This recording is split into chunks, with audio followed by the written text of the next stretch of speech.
বেঁধে আমাদের জুলাই অভ্যুত্থানকে আবারও সেই চেতনা ব্যবসার নামে তারা বন্ডামি করতে যাচ্ছে। 8ই আগস্ট বিপ্লবের বৃহৎ দিবস, কিন্তু আপনারা আজকে আমাদের সাথে বিশ্বাসঘাতকতা করেছেন যে সরকার আমাদের সাথে প্রতারণা করেছে। যে রক্তের উপর দাঁড়িয়ে আপনারা সরকার গঠন করেছেন, সরকারের মধু খাচ্ছেন, তাদের সাথে কিভাবে আপনারা গাদ্দারি করেন? আওয়ামী লীগকে নিষিদ্ধ করার কোন সিদ্ধান্ত নাকি ইন্টারিমের নাই। 2000 শহীদ তাদের জীবনের বিনিময়ে এবং 30,000 অধিক বেশি আহত মানুষের রক্তের বিনিময়ে আমরা আসলে কি পেলাম? এই ইন্টারিমের কাছে আমাদের মোটা দাগে চাওয়া পাওয়া কি ছিল? প্রথমত গণহত্যার বিচার, এরপরে সংস্কার, এরপরে জুলাই ঘোষণাপত্র, এগুলো কি ছিল আমাদের মোটা দাগে চাওয়া পাওয়া, এবং পরবর্তীতে একটি সুন্দর গ্রহণযোগ্য নির্বাচন দিয়ে বিদায় নেয়া। কিন্তু আমরা এক বছর পর দেখতে পাই এই সোশ্যাল ইন্টারিম সুশীলতার ফাঁদে পড়ে, সুশীলতার ভূত মাথায় চেপে ছাত্র জনতার যে ম্যান্ডেট, সেই ম্যান্ডেটে বহুদূর সরে গিয়েছে। যেই ভারতীয় আধিপত্যবাদের বিরোধী আমাদের যে গণ অভ্যুত্থান সংগঠিত হয়েছিল, ঘুরে ফিরে আবারও সেই ভারতীয় আধিপত্যবাদের ফাঁদে আমরা পা দিচ্ছি। বিএসএফ এখানে গুলি করে মানুষ মারে আমাদের, তারপরেও ইন্টারিমের কোনো নড়াচড়া নাই। এত মানুষের জীবনের বিনিময়ে সরকারে বসিয়েছি, সেই সরকার যদি এরকম নীরব থাকে, এই সরকার আমাদের দরকার নাই। বিভিন্ন দিবসের নাম করে, দিবসের ফ্রেমে বেঁধে আমাদের জুলাই অভ্যুত্থানকে আবারও সেই চেতনা ব্যবসার নামে তারা বন্ডামি করতে যাচ্ছে।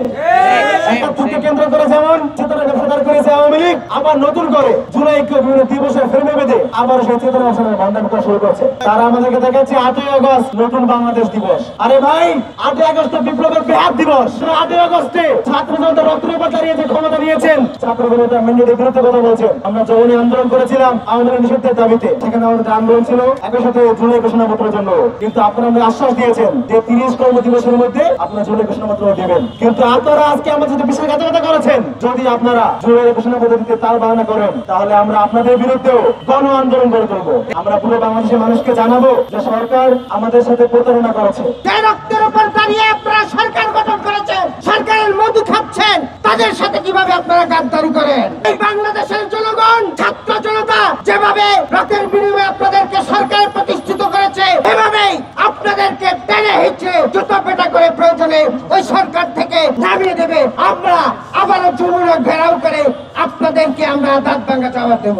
যে সকল পুলিশ গুলি চালিয়েছে, টিয়ার গ্যাস চালিয়েছে, তাদেরকে বিচারের মুখোমুখি করবে এবং জুলাই ঘোষণাপত্র প্রদান করবে।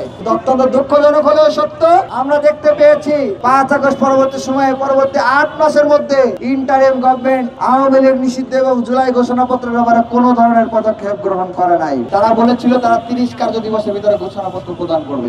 অত্যন্ত দুঃখজনক হলেও সত্য, 30 কার্য দিবস ইতিমধ্যে অনেক আগে অতিবাহিত হয়ে গিয়েছে, কিন্তু এখন পর্যন্ত ঘোষণাপত্র দেওয়া তো দূরের কথা, ঘোষণাপত্র নিয়ে কোন ধরনের রোড ম্যাপ পর্যন্ত ইন্টারিম গভর্নমেন্ট দিতে পারে নাই। এই আধিপত্যবাদের বিরুদ্ধে কঠিনের শেষ পেরেক ছিল জুলাই ঘোষণাপত্র এবং জুলাই বিপ্লবের সাংবিধানিক স্বীকৃতি।